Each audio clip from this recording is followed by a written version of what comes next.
Hello everyone, সবাই কেমন আছো? আশা করি সবাই ভালো আছো। আর অগ্রিম জানাই ঈদের শুভেচ্ছা, ঈদ মোবারক।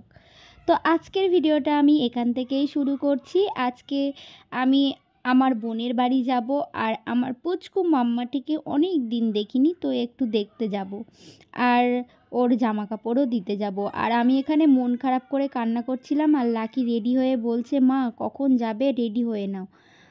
তো দেন আমি চোখ মুখ মুছে আমি রেডি হয়ে নিলাম, একটা ইয়েলো কালারের স্যুট পরে নিলাম, মানে থ্রি পিস পরে নিলাম। আমাকে কেমন লাগছে এরকম ধরনের থ্রি পিস পরে প্লিজ কমেন্ট করে একটু জানিও। আর মনটা অনেকটাই খারাপ এই জন্য যে এই দিনে আমার দাদিমাকে আমি খুব মিস করছি। মানে দাদিমা, আমি জন্মের পর থেকে আমার দাদিমাকে ছাড়া আমি কোনো দিন ঈদ কাটাইনি। এবার ফার্স্ট টাইম ঈদ কাটাচ্ছি আমার দাদিমাকে ছাড়া। উনি আর এই পৃথিবীতে নেই।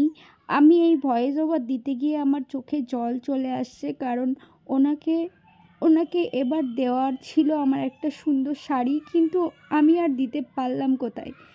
আগের বছরে ওনাকে একটা শাড়িও গিফট করেছিলাম, উনি পরেও ছিল ঈদের দিন, আর সবাইকে বলেছিল এটা আমার সুমনি দিয়েছে, আর খুব খুশিও হয়েছিল। তারপরে আমি বলেছিলাম, দাদিমা এবার পরের বছর তোমাকে একটা সুন্দর তোলা শাড়ি কিনে দেব।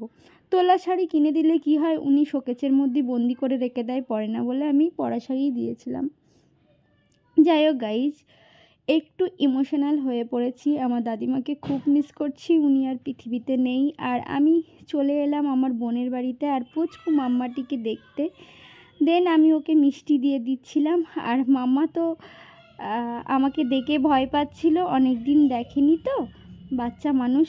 তো আমি কোলে তুলে নিলাম। তারপরে 5-10 মিনিট আমার সাথে সময় কাটানোর পরে ও কিন্তু আমার সাথে মিশে গেছে, আর চুপচাপ ছিল, কোনো কথা বলছিল না।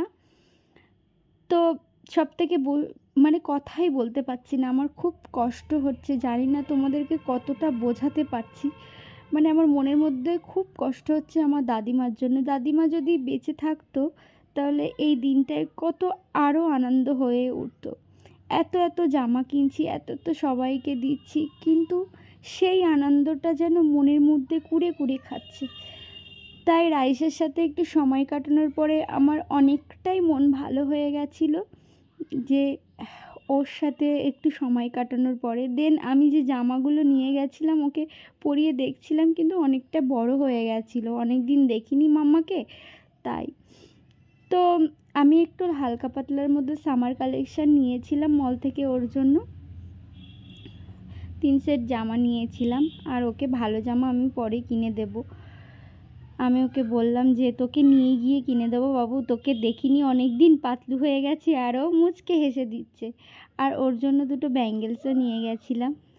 তো মনাকে বলছিলাম যে কি সুন্দর দেখাচ্ছে মাম্মা, ও একটু ভয় ভয় পাচ্ছিল, সেটাই। তারপর আমি ওর হাতে কিন্তু ব্যাঙ্গেলস পরিয়ে দিচ্ছিলাম, আর ও বাবা বাবা করছি, আর ও খুব খুশি হয়ে গেছে। ওটা মানে ওই চুড়িটা নাড়াচ্ছে, আর আমার বোন বলছে বেগুনিটা ঠান্ডা হয়ে যাচ্ছে, খেয়ে নে আপা।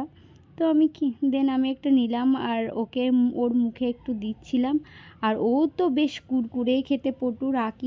লাকি কিন্তু ওর আঙ্কেল কুরকুরে এনেছিল লাকির জন্য, ওই জন্য ও রাইসার মুখে দিচ্ছে। দেখো এত ঝালের মধ্যে কিন্তু মুখটা নাড়ছে, আর অন্য কিছু দিলে খেতে চাই না, কুরকুরে বেশ মজা করে খাচ্ছিল। তো আমি রাইসার সাথে কিছু পিকচারও তুললাম। আজকে এই খুশির দিনে সব থেকে বেশি মনে পড়ে আমার দাদিমার কথা। আর লাকি এখানে দেখো দুষ্টুমি করছে, আর হচ্ছে মনার সাথে খেলা করছে। আজকে যদি আমার দাদিমা বেঁচে থাকতো তাহলে আমাদেরকে নিয়ে কত সুখে শান্তিতে থাকতে পারতাম, মানে আমার ঈদটা পরিপূর্ণ মনে হতো। তো গাইস, তোমাদের কাছে একটাই রিকোয়েস্ট, আমার দাদিমার জন্য সবাই দোয়া করবে। আমার দাদিমা যেখানেই আছে সে যেন ভালোই থাকে।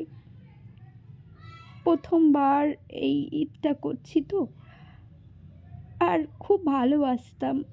আমি ভাবিনি যে এত তাড়াতাড়ি আমার দাদিমা আমাদের ছেড়ে চলে যাবে। খুব কষ্ট হচ্ছিল, আর যে দিনে আমি ওদের বাড়িতে গেছি ওই দিন মানে ওই তারিখে 9 তারিখেই কিন্তু আমার দাদিমা মারা গেছিলো গত বছর। তো এখনও 1 বছর পূর্ণ হয়নি রোজার মাস, এই রোজার ঈদটা উনি ভালোভাবে কাটিয়েছিল,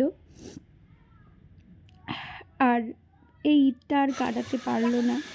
দেন আমরা ওখান থেকে চলে এলাম, আর এখানে রাস্তাঘাটে দেখছিলাম লাইটিং করেছে, তো বাড়ি চলে এলাম।